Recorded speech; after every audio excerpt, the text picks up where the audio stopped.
Hello दोस्तों, pursuit विद्या में आपका स्वागत है। आज हम देखेंगे ऑपरेशन सिंदूर और इसके साथ डिफरेंट हिस्टोरिकल ऑपरेशंस जो भारत की आर्मी के द्वारा किए गए हैं। ऑपरेशन सिंदूर, जो सिंदूर नाम है, ये प्रधानमंत्री मोदी ने खुद चूज़ किया है क्योंकि जो वुमेन हैं जिन्होंने अपने हस्बैंड को खोया है पहलगाम अटैक में, उनको हॉनर करने के लिए, उनको ट्रिब्यूट देने के लिए ये नाम पर्टिकुलरली चूज़ किया गया है। आइए हम देखते हैं हिस्टोरिकल ऑपरेशंस जो भारत की आर्मी के द्वारा पाकिस्तान के अगेंस्ट में किए गए थे। तो फर्स्ट टाइम 1965 के वॉर में ऑपरेशन रिडल किया गया था। ये ऑपरेशन पाकिस्तान के ऑपरेशन गिब्राल्टर के रिस्पॉन्स में था, जिसके अंतर्गत लाहौर और कसूर सिटी को टारगेट बनाया गया था। फिर ऑपरेशन अब्लेज किया गया था। इसमें डिफेंसिव मोबिलाइजेशन की गई थी अलोंग द वेस्टर्न बॉर्डर, यानी कच्छ रीजन में जो रन ऑफ कच्छ है वहाँ पे डिफेंसिव मोबिलाइजेशन की गई थी। फिर 1971 जब बांग्लादेश लिबरेशन वॉर था, तब ऑपरेशन ट्राइडेंट और पाइथन किया गया था। इसके अंतर्गत इंडियन नेवी के द्वारा नेवल स्ट्राइक्स की गई थी कराची पोर्ट पे, और इस बार एंटी शिप्स मिसाइल्स का यूज़ फर्स्ट टाइम किया गया था भारत के द्वारा। उसके बाद ऑपरेशन कैक्टस लिली किया गया था। इसके अंतर्गत एयर स्ट्राइक्स की गई थी मेघना रिवर के across during the Bangladesh liberation war.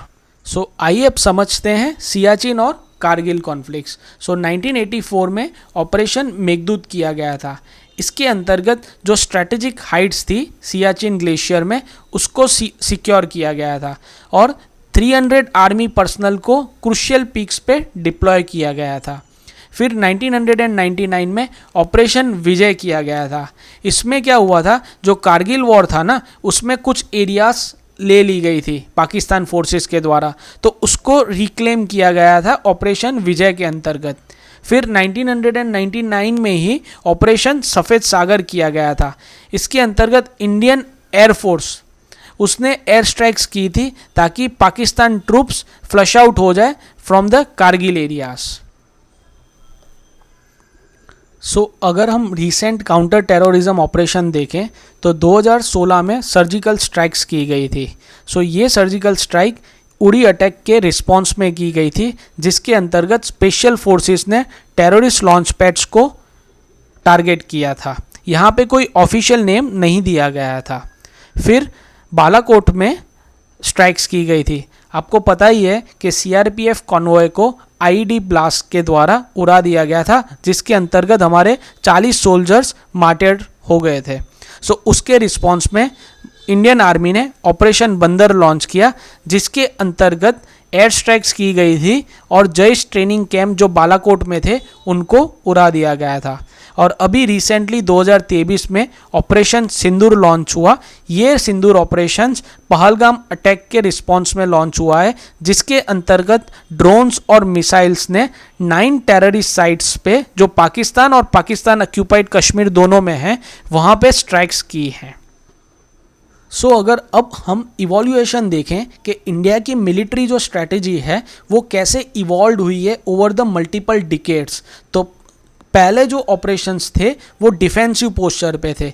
उनका फोकस क्या होता था कि इंडिया की टेरिटरी को कैसे डिफेंड करना है और पाकिस्तान के एग्रेशन को कैसे रिस्पॉन्ड करना है।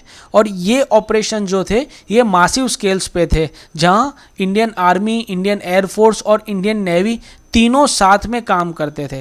बट अभी के जो ऑपरेशन है ये प्रोएक्टिव नेचर के हैं और इनका टारगेट जो है ये टेररिज्म को काउंटर करने का है। यहाँ पे मासिव स्केल ऑपरेशन नहीं हो रहे हैं, यहाँ पे एडवांस टेक्नोलॉजी का यूज़ करके, सुपीरियरिटी ऑफ एयर का यूज़ करके, इवन प्रिसीशन वॉरफेयर टेक्नोलॉजीज़ का यूज़ करके जो ऑपरेशंस किए जा रहे हैं वो प्रिसाइज मैनर में है और टारगेटेड मैनर में है और लॉजिकल मैनर में है। तो मासिव इंफ्रास्ट्रक्चर का यूज़ करके ऑपरेशंस नहीं किए जा रहे हैं। अब टारगेटेड नेचर के ऑपरेशंस किए जा रहे हैं जो कॉस्ट इफ़ेक्टिव भी है और ज़्यादा सिक्योरिटी इंडियन पर्सनल्स को देता है। और मोस्टली ये सब ऑपरेशंस टेररिस्ट इंफ्रास्ट्रक्चर के अगेंस्ट में है।